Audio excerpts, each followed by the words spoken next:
La verdad que eh, no puedo menos que confesar que me tocan las generales de la ley, ser parte de este pueblo protagonista, la construcción de una derrota definitiva, aunque tarda en llegar, eso que se constituyó hace 47 años, que fue en el intento planificado, sistemático y permanente de imponer un modelo económico, político, social y cultural a contramano de nuestro pueblo y que terminó siendo definitivamente un genocidio, no solo una tragedia. La verdad que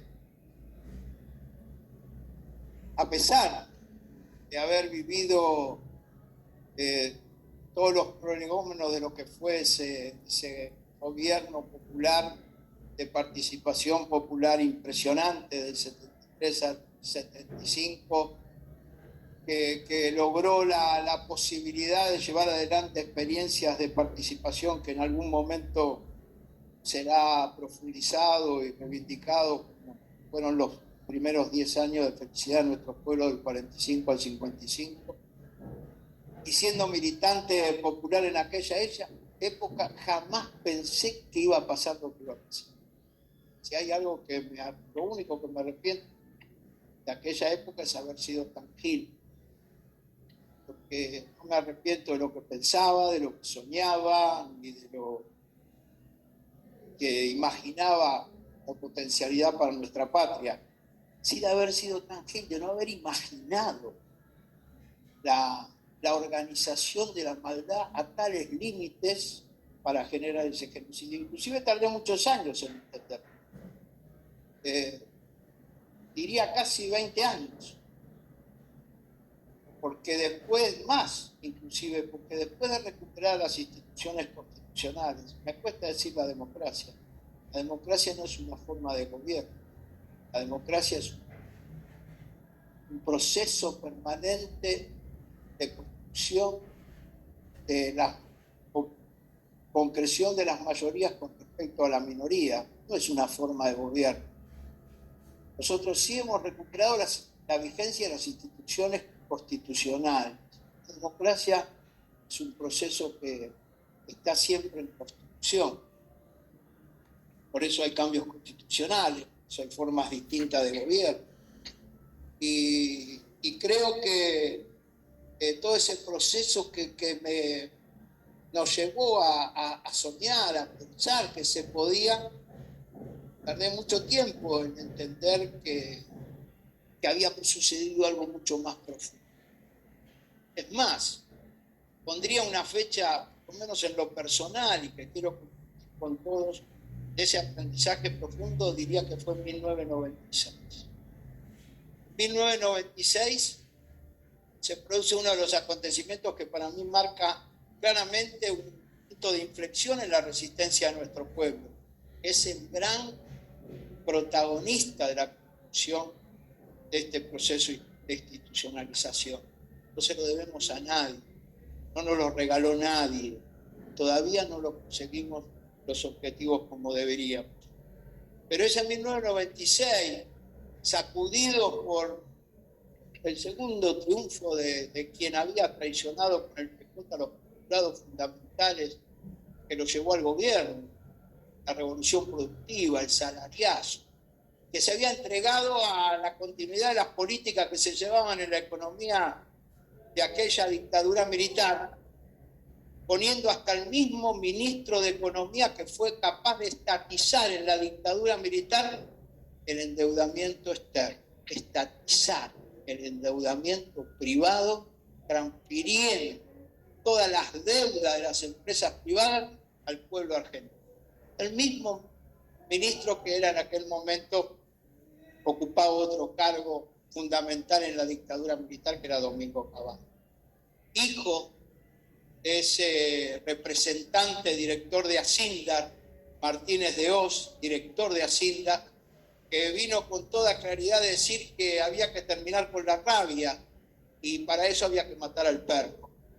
había que dar vuelta fundamentalmente a esa política económica generada desde hacía más de 50 años, había promovido la construcción de un país con otra alternativa, con autonomía, con soberanía, sobre todo con distribución de la riqueza social.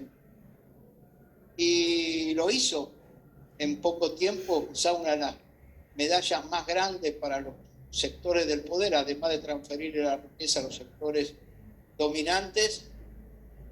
Claramente inventó la herramienta de disciplinamiento más importante socialmente que hoy tenemos, que hoy sigue, que es el hambre y la pobreza.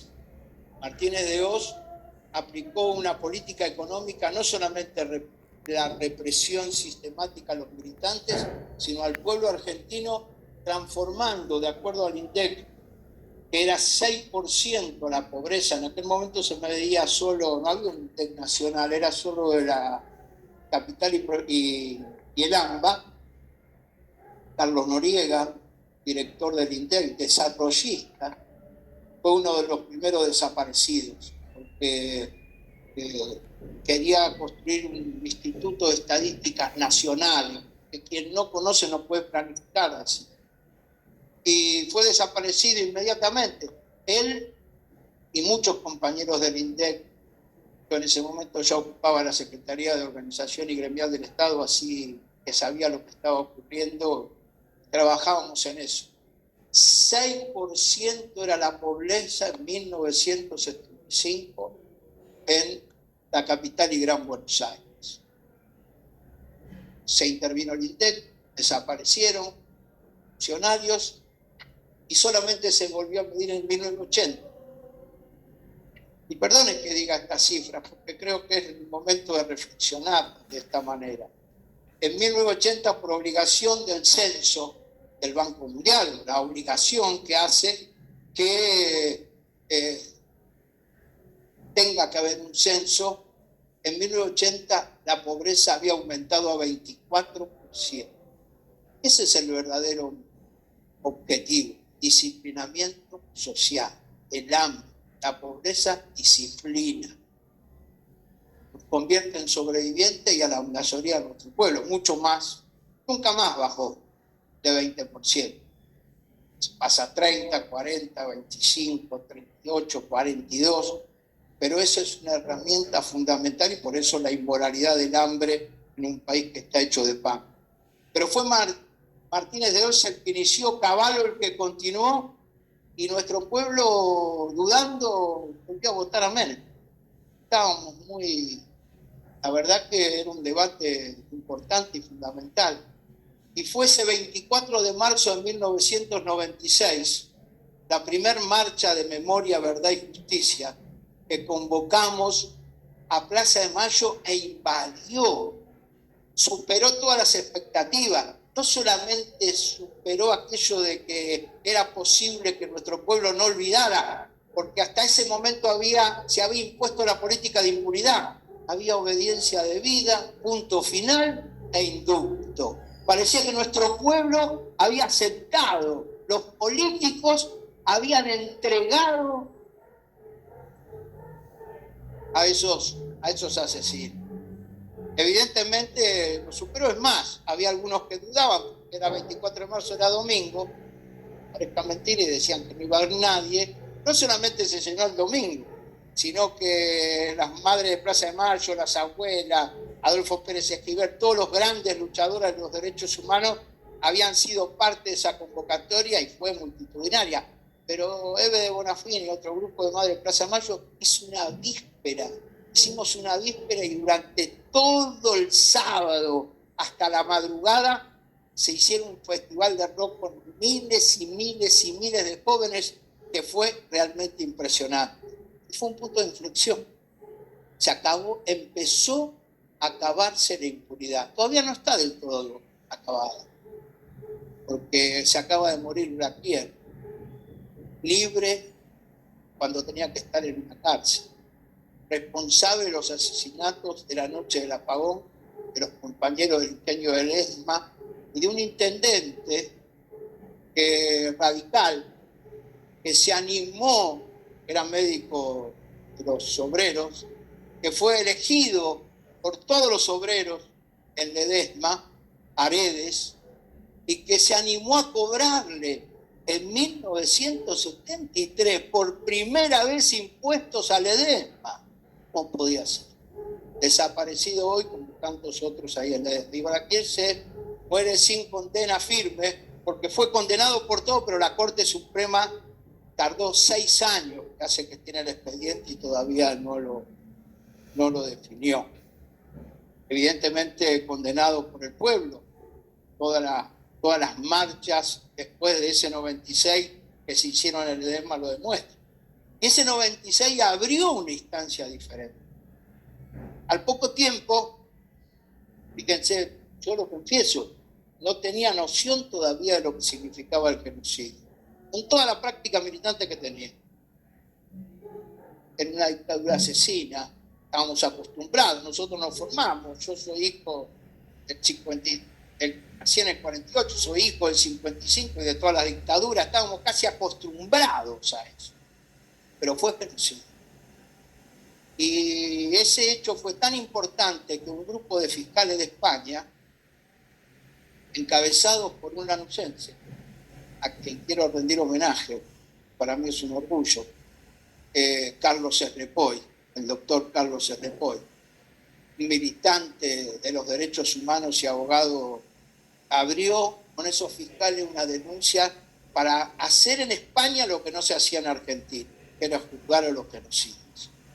Y ahí empezamos a entender. Al principio enviamos a todos los compañeros ex detenidos desaparecidos que eran los que iban a declarar sobre las atrocidades que habían vivido. Pero se impugnó ese juicio y no se podía seguir adelante salvo que tuviera jurisdicción internacional por genocidio. Había que demostrar que hubo en Argentina genocidio. Se paró el juicio. Y ahí vinieron ellos a convencernos a todos nosotros de que teníamos que ir ya no solo los que podían haber estado en un campo de concentración, sino los que podíamos mostrar lo que había sido a eso, y nos tocó. Hoy se cumplen, este 16 de marzo, se cumplieron 25 años que yo tuve la responsabilidad, un grupo de compañeros dirigentes de la Central de Trabajadores Argentinos, de ir a declarar un Garzón. Llevamos 5.000 fotos.